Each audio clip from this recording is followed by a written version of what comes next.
Hello friends, नमस्कार। स्वागत है आपका न्यू स्टडी में। कैसे आप लोग? उम्मीद कर रहा हूँ अच्छे होंगे। और मेरे द्वारा जो लेक्चर बनाए गए उसको देखकर आपको काफ़ी कुछ सीखने को समझने को मिल रहा होगा और अपने आप में आप कंफर्टेबल महसूस कर रहे होंगे।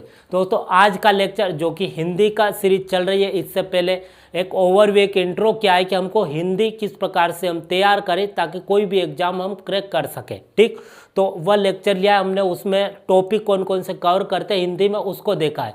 तो उसमें आपने देख लिया होगा, तो वह उसमें आपको पता चल गया होगा। पहला लेक्चर है वर्णमाला से संबंधित। आपने देखा होगा कि स्वर, व्यंजन, अघोष, सघोष, अल्प प्रण, महाप्रण, ये किसको बोला जाता है, इनमें क्या होता है, कौन कौन से वर्ग आते हैं और कंठ से कौन सा वर्ग बोला जाता है, च वर्ग कौन सा बोला जाता है। आपने क्वेश्चन मतलब एग्जाम में क्वेश्चन आपने देखे होंगे कि ट मुर्दे से कौन सा बोला जाता है, ऑप्शन दे दिए जाते हैं।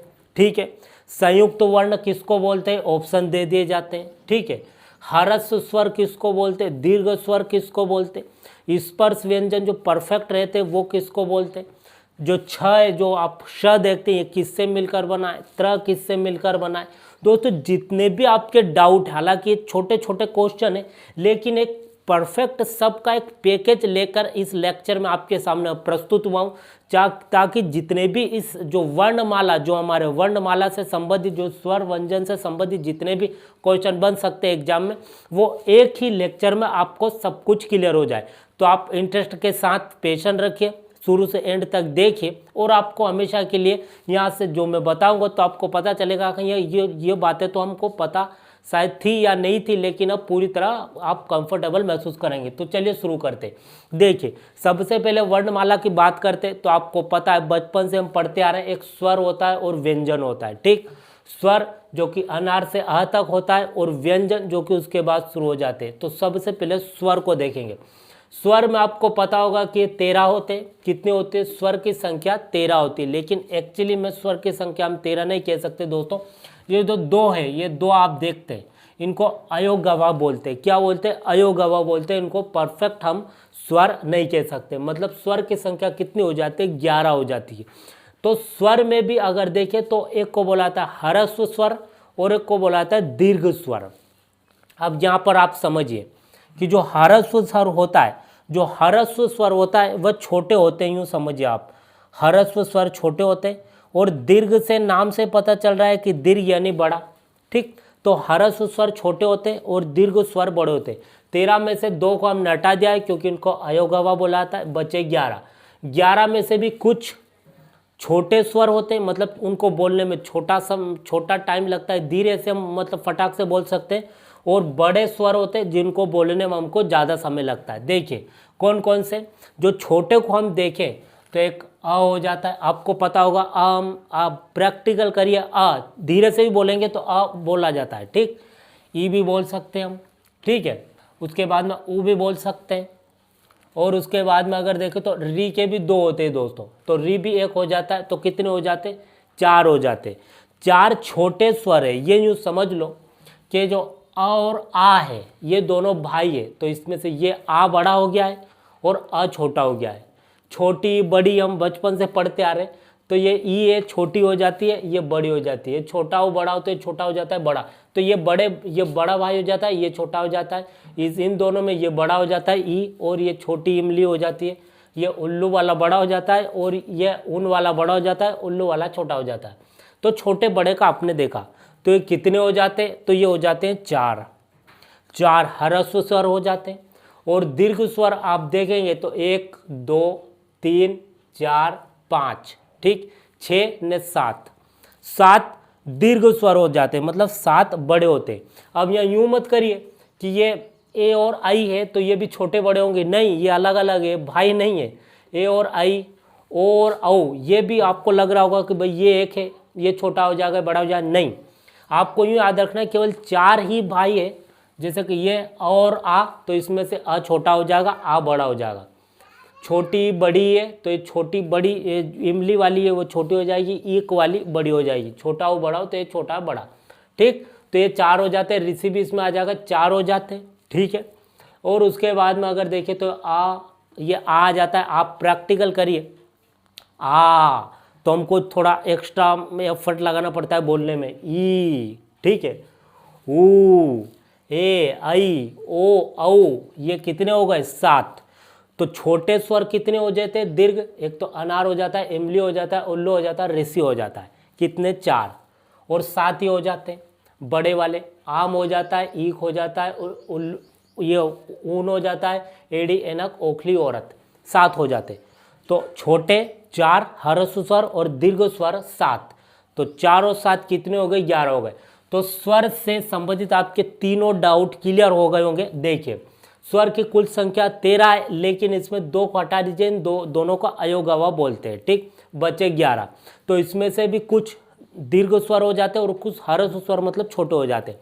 तो ह्रस्व स्वर की संख्या 4 है, इसमें अनार, इमली, उल्लू और ऋषि हो जाता है। बाकी जो बच रहे हैं वो दीर्घ स्वर हो जाएंगे। तो 7 ह्रस्व स्वर है मतलब छोटे स्वर है, और मतलब 4 ह्रस्व स्वर है और 7 बड़े हैं। तो यह आपका स्वर क्लियर हुआ।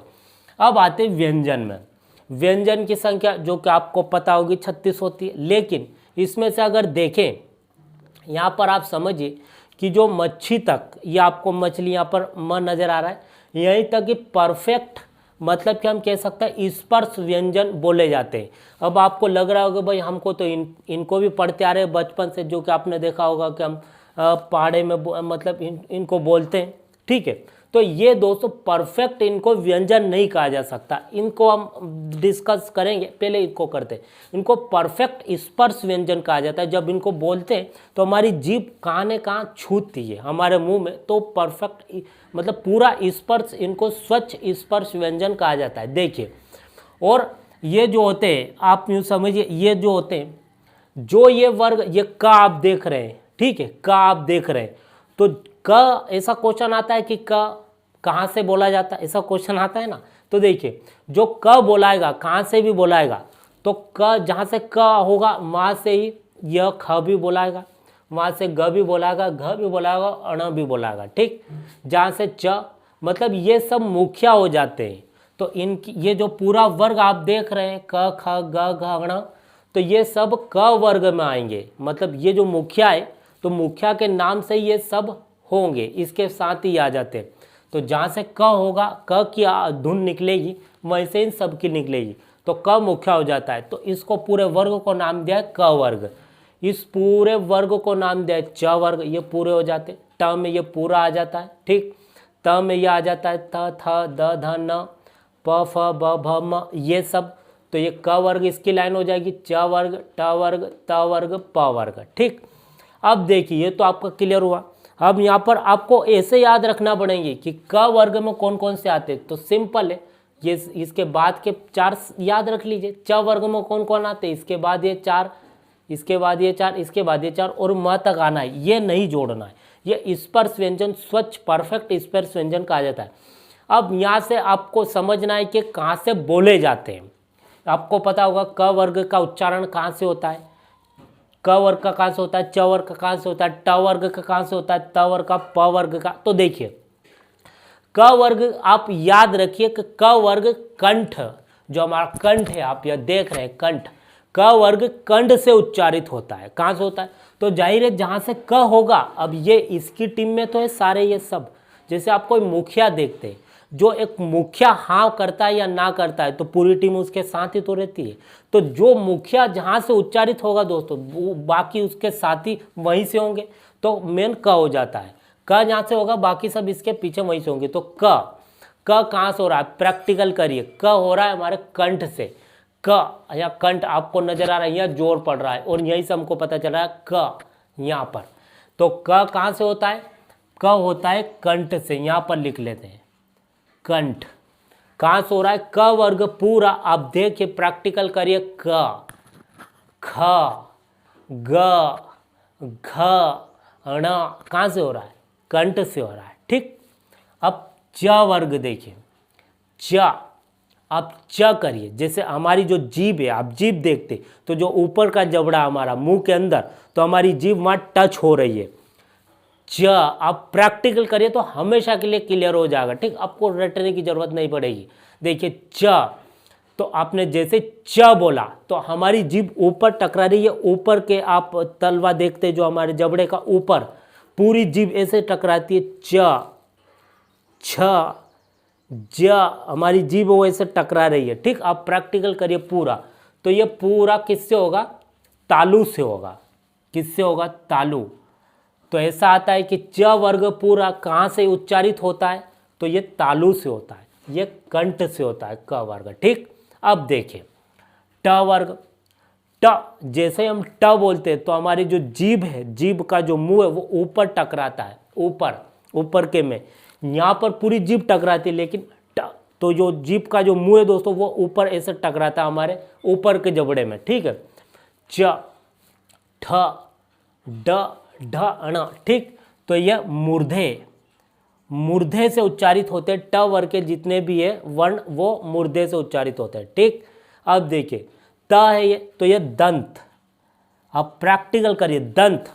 जैसे ही हम बोलते त तो हमारी जीभ कहाँ रही है? दांत, तो दोनों दांतों के पास आ रही है। हमारे दांत यहाँ हो जाते हैं सामने और जीभ दांतों के बीच में आती है। आप प्रैक्टिकल करिए और देखिए मेरे को भी। त आई जीभ, थ जीभ कहाँ आ रही है? दांतों के पास आ रही है। द आई दांतों के पास। ठीक, ध दांतों के पास। ठीक, तो वही है दंत, मतलब जीभ हमारी दांतों के पास आ रही है। और प वर्ग जितने भी है, प भ ब भ म, ये तो ये ओष्ठ। जब हम बोलते हैं प वर्ग के जितने भी वर्ण हैं उनको, तो हमारे दोनों होठ मतलब मिलते तो नहीं है, पास आ जाते।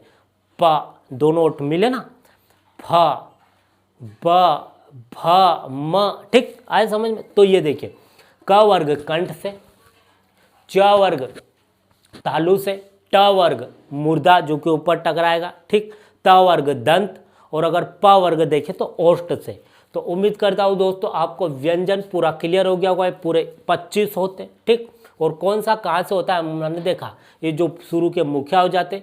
और आप याद रखिए कि जो इन सब के जो आखिरी के जो वर्ण है इनको नासिक व्यंजन भी बोलते हैं। ये वाले नहीं, ये वाले, ये तो चौथे नंबर पर आते, जो पांचवे के आप देखेंगे तो इनको अम की मात्रा से भी हम मतलब करते हैं। वो अण हो जाता है, य हो जाता है, ण हो जाता है। ठीक, ये न हो जाता है, म हो जाता है। इनको नासिक व्यंजन भी बोलते हैं। ठीक, ये इनको तो आपको समझ में आया व्यंजन, जो कि 25 इनकी संख्या होती है। क वर्ग, च वर्ग, ट वर्ग, त वर्ग, प वर्ग। ठीक, कंठ से, तालु से, मुर्दे से, दंत से, ओष्ठ से आपने देखा। अब देखिए इधर आते, अब आपको लग रहा होगा फिर इनको क्या बोला जाता है।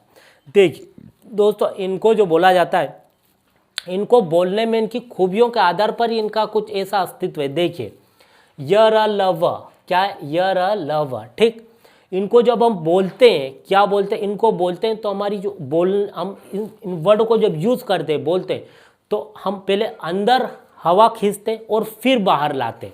जैसे आप करिए य में अंदर पहले हमने ली और फिर बाहर आई। ऐसा यूं करेंगे क्या? नहीं करेंगे। पहले अंदर आवाज लेंगे, मतलब हवा अंदर लेंगे और फिर बाहर आएंगे। र में पहले अंदर आई और फिर बाहर गई। ठीक, तो इसलिए इनको बोलते हैं अंतस्थ व्यंजन। क्या बोलते हैं? अंतस्थ व्यंजन। क्या बोलते हैं? अंतस्थ व्यंजन। य र ल व, ल डायरेक्ट बाहर नहीं आती है आवाज, व पहले अंदर आती है और फिर बाहर जाती है तेजी से। ठीक, तो आपको समझ में आया, मतलब पहले अंदर और फिर बाहर, तो इनको अंतस्थ व्यंजन बोला जाता है। य र ल व को 4 वर्ण होते हैं, इसलिए इनको परफेक्ट स्पर्श नहीं कहा जाता है। परफेक्ट ये 25 ही होते हैं। देखिए अब यहाँ पर आपको दिख रहा होगा, सलजम आ जाता है, षटकोण आ जाता है, सरोच आ जाता है, हल आ जाता है। ठीक, तीनों प्रकार के स और ह। इनको बोलते हैं उष्म व्यंजन। क्या बोलते हैं? उष्म व्यंजन बोलते हैं। उष्म व्यंजन क्यों बोलते हैं? देखिए इनको बोलते समय हमको कुछ ज़्यादा ऊर्जा की ज़रूरत होती है, तो जब ये निकलते हैं तो एक अजीब सी, मतलब हमारे छोटा सा हल्का सा है, मतलब एक ऊष्मा एनर्जी निकलती है। जैसे हम अगर बोलेंगे श, तो आवाज़ नहीं, सामने वालों को सुनाएगा ही नहीं, हमको कुछ अलग ज़्यादा एफर्ट लगाना पड़ेगा। श, स, ह। अगर आपने देखा होगा कि कोई व्यक्ति हमसे हाँ ना में जवाब पूछता है तो हम धीरे से बोलते। अब उसने बोला कि तू कहाँ जाएगा, तो अपन बोलेंगे हाँ, तो नई आवाज़ आई, उसको दूर खड़ा रहेगा, हमको जोर से बोलना पड़ेगा हाँ। ठीक, तब वो समझेगा हाँ यार जाएगा कि नहीं जाएगा। तो तो ये उसमें इनमें अधिक थोड़ा एफर्ट लगाना पड़ता है सलजम षटकोण स्वरोते अल में। तो ये अंतस व्यंजन हो जाते हैं 4 य र ल व, ठीक। और ये सलजम षटकोण स्वरोते अल ये उसमें व्यंजन हो जाते। और ये कौन से व्यंजन हो जाते हैं? संयुक्त व्यंजन हो जाते, संयुक्त वर्ण बोल सकते हैं इनको, संयुक्त हो जाते, मतलब इनका कोई अस्तित्व नहीं होता है। हम पढ़ते जरूर है बचपन से, लेकिन ये किसी 2 वर्ण के मिलने से बनते हैं, ठीक। छत्री का आप देखें, क्षत्रि दोस्तों आपको पता होगा ये क, और अगर इसमें देखें तो श, इन दोनों से मिलकर बनता है। अब आपको लग रहा होगा क्षत्रिय तो सीधा क की जरूरत ही नहीं। आपने अगर इंग्लिश में आप लिखेंगे क्षत्रिय को तो आपको पहले के से ही शुरुआत करनी होगी। तो के किसका सिंबल है? मतलब के क का सिंबल ही तो हम हिंदी में क लिखते हैं और इंग्लिश में उसको के लिखते हैं, ठीक।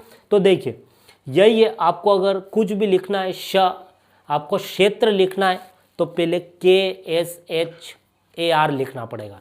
तो शुरू में क आया ना, तो ये दोनों से मिलकर बनता है क और श।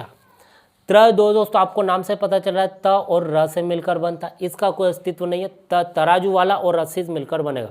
ज्ञानी अगर देखें तो ये वाला जो यहाँ आपको नजर आ रहा है, ये य और ज इन दोनों से मिलकर बनता है, ठीक है। ये श्र जो है ये सलजम और रस्सी से मिलकर बनता है, तो ये संयुक्त है, दोनों वर्णों के मिलने से बनते हैं, अपने इनका कोई अस्तित्व नहीं है। छत्री 2 वर्णों के क और श से मिलकर बना है। त्रिशूल त और र से, ज्ञानी य और ज से, और श्री सलजम और रस्सी से। तो आपको अंतस व्यंजन भी पता चले, उसमें व्यंजन भी पता चले और संयुक्त व्यंजन भी पता चले। और 25 स्पर्श व्यंजन, इसको भी हमने देखा। अब देखिए आपको कुछ और भी जानना है। आपने देखा होगा कि अघोष और सघोष भी आते हैं, कि इनमें से किनको अघोष बोला जाता है और किनको सघोष बोला जाता है, ये भी आपको याद रखना काफ़ी जरूरी है। तो देखिए बहुत ही आसान है ट्रिक, आप एक ट्रिक समझ लीजिए। देखिए ये जो पहली लाइन आप देख रहे हैं, ये पहली लाइन और दूसरी लाइन, ये पांचों स्पर्श व्यंजन में ही आएगा। देखिए पहली लाइन और दूसरी लाइन जो आप देख रहे हैं, इनको बोला जाता है अघोष, पहली और दूसरी लाइन। और इसमें अगर देखें तो ये तीनों प्रकार के जो स आप देख रहे हैं, जो उसमें व्यंजन में ह को नहीं लेना है। तो पहली लाइन दूसरी लाइन, मतलब यहाँ पर आप न्यू समझिए कि हमको जो अघोष चाहिए, तो पहली लाइन यहाँ पर पहली लिख देते हैं, पहली लाइन और दूसरी लाइन, ठीक। और तीनों प्रकार के जो स आपको नजर आ रहे हैं, सरोते वाला स, षटकोण वाला स और सलजम वाला स, तीनों प्रकार के स, इनको अघोष बोला जाता है, पहली और दूसरी लाइन। और बाकी जो दिख रहे हैं दोस्तों, तीसरी लाइन, चौथी लाइन, पांचवी लाइन, ह दिख रहा है और सारे अंतस व्यंजन दिख रहे हैं, सारे स्वर दिख रहे हैं, जो ये स्वर हो जाते हैं, ये सब सघोष में आएंगे। तो आपको अघोष पता चल गया और जो भी छूट रहा है वो सब सघोष में आएगा, ठीक। तो अघोष में पहली लाइन, दूसरी लाइन और तीनों प्रकार के स जो उसमें व्यंजन में होते हैं।